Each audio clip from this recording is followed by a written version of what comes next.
મહત્વના સમાચાર ભાવનગરથી સામે આવી રહ્યા છે। ભાવનગરના ખોડિયાક પાસે માલેશ્વરી નદીના વહેણમાં પેસેન્જર ભરેલી બસ ફસાઈ હતી। નિષ્કલંક મહાદેવના દરિયા કિનારા નજીક માલેશ્વરી નદીમાં આ બસ ફસાઈ છે।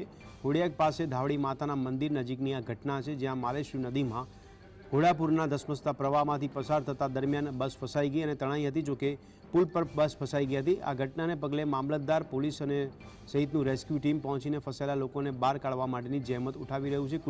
કુલ 37 લોકો ફસાયા હોવાની વિગતો પ્રકાશમાં આવી રહી છે। ભાવનગર જિલ્લાના નિષ્કલંક મહાદેવના મંદિરથી દર્શન કરી પરત ફરતી દક્ષિણ ભારતની એક યાત્રિકોની બસ પાણીના પ્રવાહના લીધે બંધ પડી અને રોડની સાઈડમાં અટકાઈ ગઈ હતી। અન્ય મોટું વાહન મોકલી યાત્રિકોને બસમાંથી શિફ્ટ કરી અને ટ્રકમાં લાવી દેવામાં આવેલા છે। પાણીના પ્રવાહના લીધે બચાવ કામગીરીમાં ગયેલ ટ્રક ત્યાં બંધ પડેલ છે। અન્ય મોટા વાહનો મોકલી યાત્રિકોને સહી સલામત બહાર કાઢી નાખવા માટેની જહેમત ચાલુ છે। અત્યારે અંદર જેટલા પ્રવાસીઓ હતા બધાને બચાવીને એક ટ્રકમાં ટ્રાન્સફર કરી દીધેલા છે અને હવે એમને અહીંથી સલામત જગ્યાએ ખસેડવાની તજવીજ ચાલી રહી છે। થોડો પાણીનો પ્રવાહ થોડો વધારે ફાસ્ટ થયો છે, એટલે અમે સમયની રાહ જોઈએ છે કારણ કે બધા વરિષ્ઠ નાગરિકો છે અને એ લોકો સલામત રીતે દરપતથી એ લોકો કિનારા આવે એના માટેની કાર્યવાહી ચાલી રહી છે।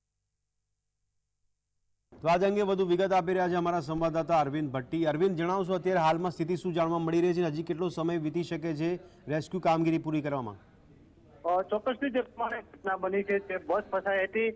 જોકે સદનસીબે જે બસની અંદર જે પેસેન્જરો હતા પેસેન્જરોને શિફ્ટ કરી અને એક ટ્રકમાં લઈ લેવામાં આવ્યા છે, પરંતુ કમનસીબે જે ટ્રક રેસ્ક્યુ માટે ગયો હતો તે ટ્રક પણ પાણીની અંદર ફસાઈ ગયો છે અને બંધ પડી ગયો છે। હાલ તમામ જે પેસેન્જર હતા તે તમામ ટ્રકની અંદર લઈ લેવામાં આવ્યા છે। તમામ પેસેન્જર સુરક્ષિત છે।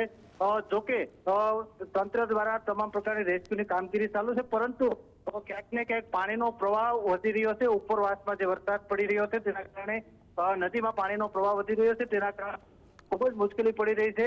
હાલ વડોદરા એનડીઆરએફની ટીમને પણ બોલાવવામાં આવી છે। લગભગ કલાક આજુબાજુ આ ટીમ પહોંચી જશે તેવી તંત્ર દ્વારા માહિતી અપાઈ છે, પરંતુ હાલ જે સ્થાનિક ટોરસ ટ્રક હોય, જે હેવી ટ્રક હોય છે, તેને ઉતારી અને પેસેન્જરોને સુરક્ષિત કાઢવા પ્રયાસો તંત્ર દ્વારા હાથ ધરવામાં આવી રહ્યા છે। જી અરવિંદ, ધન્યવાદ સમગ્ર માહિતી આપવા બદલ।